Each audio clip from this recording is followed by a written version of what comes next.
마태복음 18장 15에서 20절 말씀입니다. 내 형제가 죄를 범하거든 가서 너와 그 사람과만 상대하여 권고하라. 만일 들으면 내가 내 형제를 얻은 것이요, 만일 듣지 않거든 한두 사람을 데리고 가서 두세 증인의 입으로 말마다 확증하게 하라. 만일 그들의 말도 듣지 않거든 교회에 말하고, 교회의 말도 듣지 않거든 이방인과 세리와 같이 여기라. 진실로 너희에게 이르노니 무엇이든지 너희가 땅에서 매면 하늘에서도 매일 것이요, 무엇이든지 땅에서 풀면 하늘에서도 풀리리라. 진실로 다시 너희에게 이르노니 너희 중에 두 사람이 땅에서 합심하여 무엇이든지 구하면 하늘에 계신 내 아버지께서 그들을 위하여 이루게 하시리라. 두세 사람이 내 이름으로 모인 곳에는 나도 그들 중에 있느니라.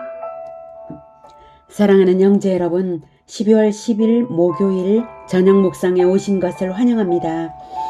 1에서 14절까지에서 천국에서 큰 자 논쟁, 즉 교권 논쟁을 하는 제자들에게 예수님은 잃은 자를 찾으라는 가르침을 오히려 주십니다. 하늘에 계신 아버지의 뜻이 잃은 형제를 찾기에 온 마음을 쓰시는데, 집에 있는 형제들이 아버지의 뜻은 아랑곳 없이 자기들끼리 경쟁만 하고 있다면 얼마나 어리석은 일이겠습니까? 그래서 이어서 주시는 가르침은 잃은 자를 찾아 얻는 지혜입니다. 오늘 15에서 17절이 그 과정을 단계적으로 가르치시는 것인데요. 이 단계는 순서가 바뀌면 절대로 안 됩니다. 그리고 이 단계들을 실제로 적용할 때는 개인적으로 디테일한 단계들이 더 들어가야 합니다. 우선 예수님이 말씀하신 단계는요, 1단계 1대1로 권고하라, 2단계 두세 증인의 입으로 말마다 확증하게 하라, 3단계 교회에 말하라, 4단계 새로 구원받아야 할 자로 여기라 입니다. 1단계가 가장 중요하죠. 그런데 제1단계를 거치지 않고 2단계나 3단계로 넘어간다면 이것은 큰 시험이 되고 말아서 오히려 형제로 하여금 더욱 이뤄지게 하고 교회를 영영 떠나게 하는 꼴이 될 수 있을 것입니다. 심각해지죠. 그래서 1단계를 좀 더 세분해서 진행해야만 합니다. 단계가 바뀌면 절대로 안 되고 1단계도 세분해서 진행해야 합니다. 7가지로 1단계를 세분할 수 있다고 봅니다. 1단계를 1-1부터 1-7까지로 세분해 보겠습니다. 1-1, 가장 먼저는 판단 금지와 확인입니다. 내 판단이 오해일 수 있거든요. 확인되지 않은 것은 다만 하나님께 먼저 기도로 의지할 것을 권해드립니다. 형제를 판단하는 죄를 범해서는 절대로 안 됩니다. 고린도전서 4장 5절에는 그러므로 때가 이르기 전 곧 주께서 오시기까지 아무것도 판단하지 말라. 그가 어둠에 감추인 것들을 드러내고 마음의 뜻을 나타내시리니 그때에 각 사람에게 하나님으로부터 칭찬이 있으리라. 그래서 판단하실 분은 하나님이시고 심판하실 분은 하나님이시다. 이것을 생각을 잘해야 됩니다. 아무것도 판단하지 말고 함부로 해서는 절대로 안 됩니다. 그래서 확인되어서 죄가 드러난 경우에라면 다음 단계는 구원의 분별과 복음입니다. 자, 1-1 확인되지 않은 판단은 스스로 금지하라. 1-2 그를 위하여 기도하라. 다만 기도하십시오. 다음 1-3 믿음의 형제인지 아닌지 분별하라. 1-4 믿음의 형제가 아니라면 먼저 복음을 전하라 입니다.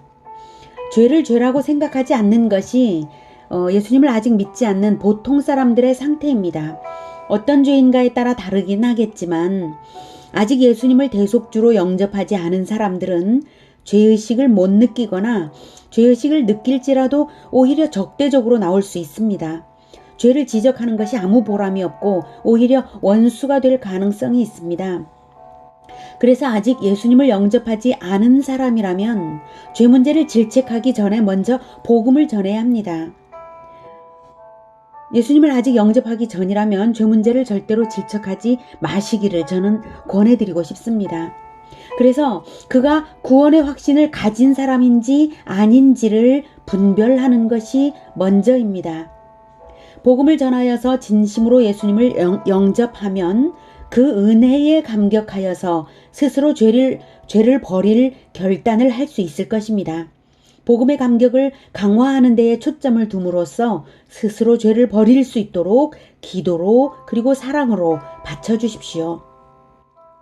만약 그가 이미 예수님을 대속주로 영접한 믿음의 형제라면, 믿음의 형제인데 죄를 짓고 있다면 분명히 죄의식이 있고 스스로 괴로울 것입니다.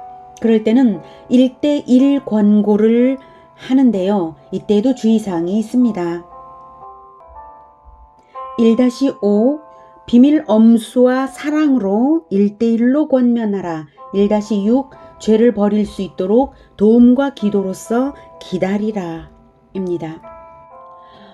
믿음의 형제에게라면 1단계의 권고를 1대1로 하되 상대방이 안심할 수 있게 비밀이 지켜질 것을 신뢰하는 바탕에서 사랑으로 권고하십시오. 비밀을 반드시 지켜야 합니다. 그리고 사랑해야 합니다. 이게 아주 중요합니다. 다음은 그 형제가 죄를 인정하지만 죄를 버리기에 힘겨워할 수가 있습니다. 죄를 인정하고 버리고 싶지만 잘 버려지지 않을 수 있거든요. 죄를 버릴 수 있는 도움을 주면서 기다리십시오. 계속 기도로서 도우십시오. 이렇게 함으로써 여러분은 그 형제를 얻은 것이고 그 형제는 하나님께서 잃었다가 찾으신 것이 됩니다.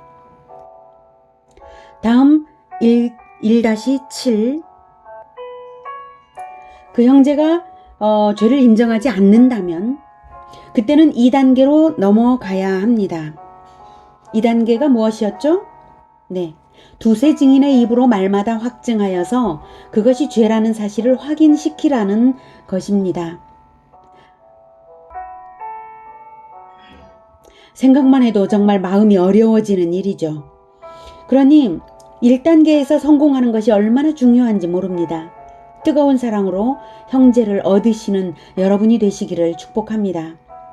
그런데 이때 그 형제가 죄를 인정하지 않는데, 설득을 해도 인정하지 않는데 2단계로 넘어가지 않고 그저 모르는 척 내버려 두면 어떻게 될까요? 그래도 될까요? 그렇게 하는 것이 사랑일까요? 그러면 안 됩니다. 왜냐하면 죄는 확장성이 있어서 반드시 공동체 내에 퍼지게 되어 있습니다. 그래서 초반에 죄를 버리도록 이끌어 주어야 하는 것입니다. 그래야만 그 사람을 위하는 사랑이고 또 교회를 지켜내는 길입니다. 그런데 두세 증인의 말로도 인정이 안 되고 죄를 버리지 않는다면 그때는 3단계로 넘어가야 합니다. 교회에서 다스리는 것이죠. 공식적인 다스림이 되기 때문에 다스림을 받지 않으면 출교와 마찬가지의 처분이 내려집니다. 즉 접근 금지 대상이 되는 것입니다. 교회를 다니던 사람이 이단 사상을 받아들여서 교회 내에서 이단 포교 활동을 한다거나 또는 사기성이 짙은 다단계 사업 등으로 성도들을 속이고 경제적 피해를 계속 끼치면서도 반성을 하지 않는다면 결국 교회에서는 접근 금지 처분으로서 교회를 지켜야 하는 것입니다. 예를 들자면 그렇습니다. 저는 이 두 가지로 예를 들어보는 것입니다. 그러니 이렇게 3단계로까지 가기 전에 1단계에서 문제를 해결하는 뜨거운 사랑이 참으로 귀한 것입니다. 이어지는 예수님의 말씀이 그것을 느끼게 합니다. 진실로 너희에게 이르노니 무엇이든지 너희가 땅에서 매면 하늘에서도 매일 것이요 무엇이든지 땅에서 풀면 하늘에서도 풀리리라. 진실로 다시 너희에게 이르노니 너희 중에 두 사람이 땅에서 합심하여 무엇이든지 구하면 하늘에 계신 내 아버지께서 그들을 위하여 이루게 하시리라. 두세 사람이 내 이름으로 모인 곳에는 나도 그들 중에 있느니라. 이 땅의 교회가 어떻게 하는지에 따라 천상의 교회가 움직인다는 것입니다. 천국을 움직이는 것이 바로 이 땅의 교회의 사랑입니다. 그러니 죄를 버리고 뜨거운 사랑으로 이기면서 무슨 문제든지 풀어나가는 교회 공동체가 되기를 축복합니다. 이렇게 사랑으로 죄를 이기는 교회 공동체가 합심하여 기도하는 것은 하나님께서 반드시 이루시는 것입니다. 응답받는 기도의 비결은 하나님의 뜻에 따라 사랑으로 합심되는 교회의 기도입니다. 사랑은 가장 강한 힘입니다. 죄를 이기게 하는 힘은 사랑입니다. 형제를 뜨겁게 사랑하고 섬세하게 품으시면서 하늘 보좌를 움직이시는 우리 모두가 되기를 축복합니다. 기도하겠습니다. 하나님, 우리는 이뤄지기 쉬운 자들이고 넘어지기 쉽습니다. 하나님의 말씀을 모를 때는 죄가 죄인 줄도 몰랐습니다. 우리를 불쌍히 여겨 주시옵소서. 우리 공동체 가운데 더 약한 자, 더 연약한 자가, 더 어린 자가 이뤄지기가 쉬운 것을 생각하면서 나 스스로 죄를 결단코 버리는 그 결단을 우리 모두가 갖게 하여 주시옵소서.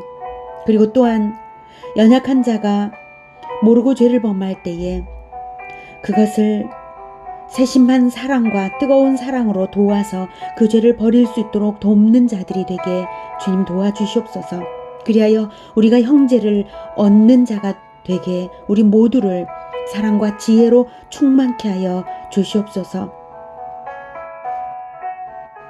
우리에게는 진리와 사랑과 지혜가 부족하오니 오직 성령께서 우리를 충만하게 하여 주시어서 우리 모두가 한 마음으로 사랑하며 합심하여 기도하며 하나님의 기도의 응답을 함께 누리는 공동체가 되도록, 거룩한 공동체가 되도록 주님 인도하여 주시옵소서. 예수님의 이름으로 기도드립니다. 아멘. 이어지는 시간은 개인 기도 시간입니다.